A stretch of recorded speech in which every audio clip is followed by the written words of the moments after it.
100 साल की सास। अरे मम्मी जी, थोड़ा उम्र के हिसाब से काम किया करो। कहीं कुछ हो गया तो लोग बोलेंगे बहू ने बूढ़ी सास का ध्यान नहीं रखा।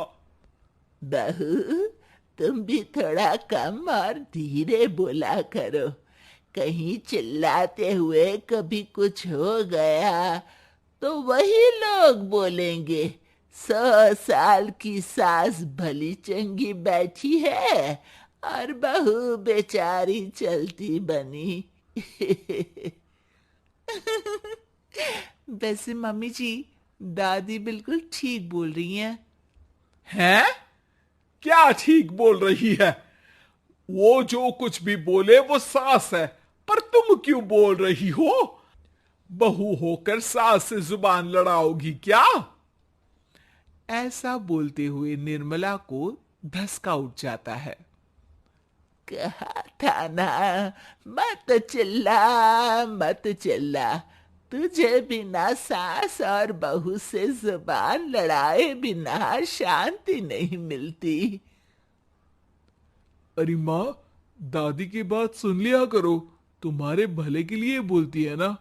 अरे कोई भला नहीं, इन्हें बस मुझे परेशान और शो ऑफ करने का शौक है। हाँ। चल झूठी।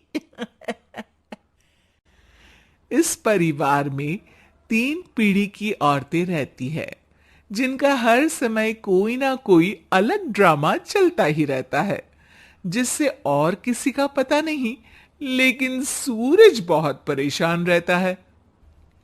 माँ, पियाली और दादी, आप तीनों के पास एक दूसरे को सास बहू वाले ताने देने के अलावा कुछ काम हो या नहीं, पर मेरे पास जरूर है।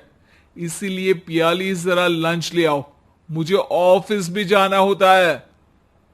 इस पर पियाली सूरज को लंच देती है और वो ऑफिस चला जाता है।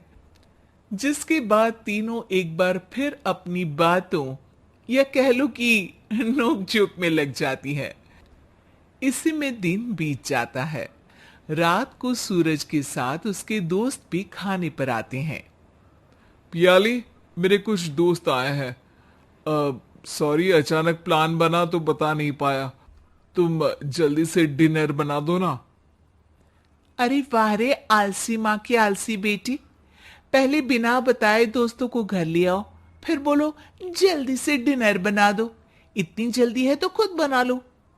अरे माता, सब बाद में दिखा देना, अभी खाना बना दो ना प्लीज।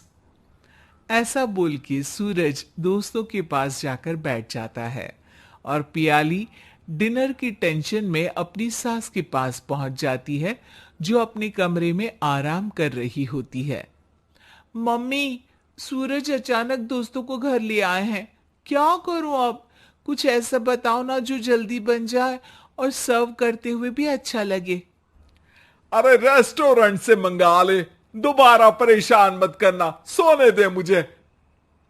इतने में दादी सास भी वहां आ जाती है। वाह, आलसी का आइडिया भी उसी की तरह बेकार है।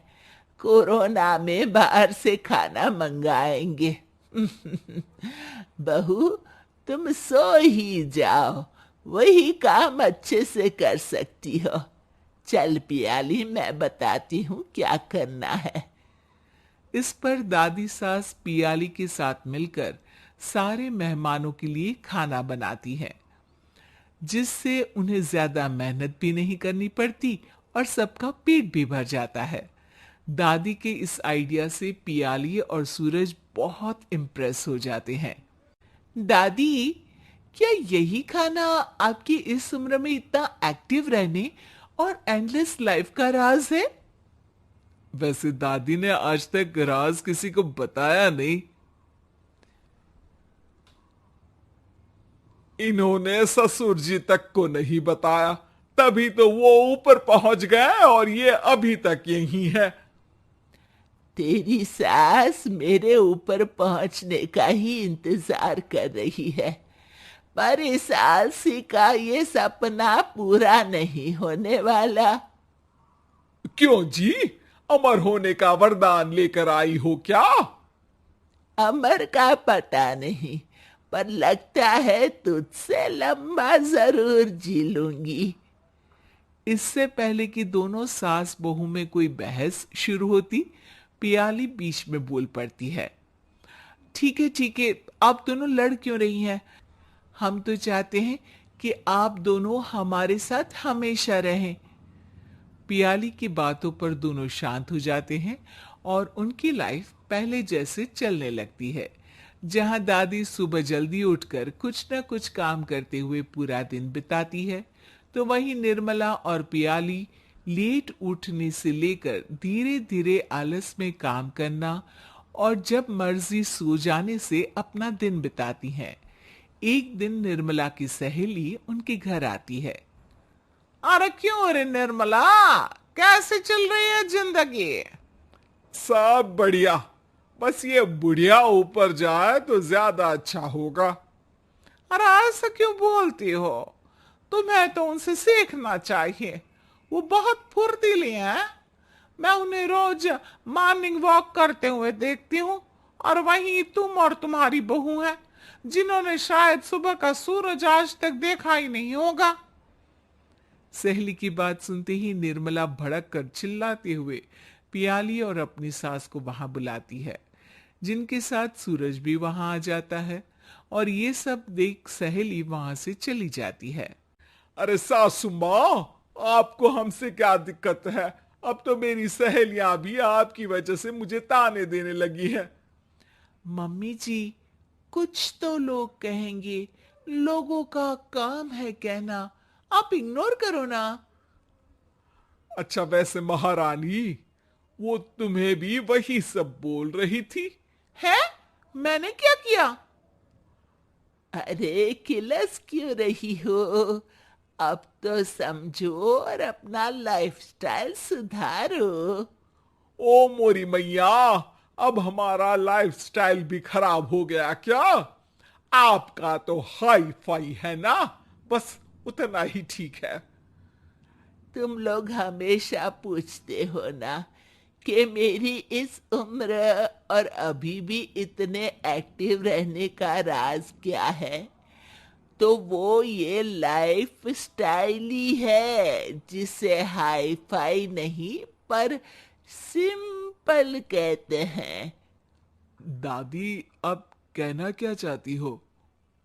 यही कि मैंने अपनी जिंदगी में बहुत किताबें पढ़ी हैं, जिनमें एक किताब से मुझे ये समझ में आया कि हम कितने गलत तरीके से जिंदगी जीते हैं। उसी के बाद मैंने एक अच्छे जीवन के लिए इकिगाई रूल अपनाया, जिसका मकसद तो सिर्फ अच्छा जीवन जीना था। इतना लंबा कैसे जी गई, मुझे खुद अचंभा होता है।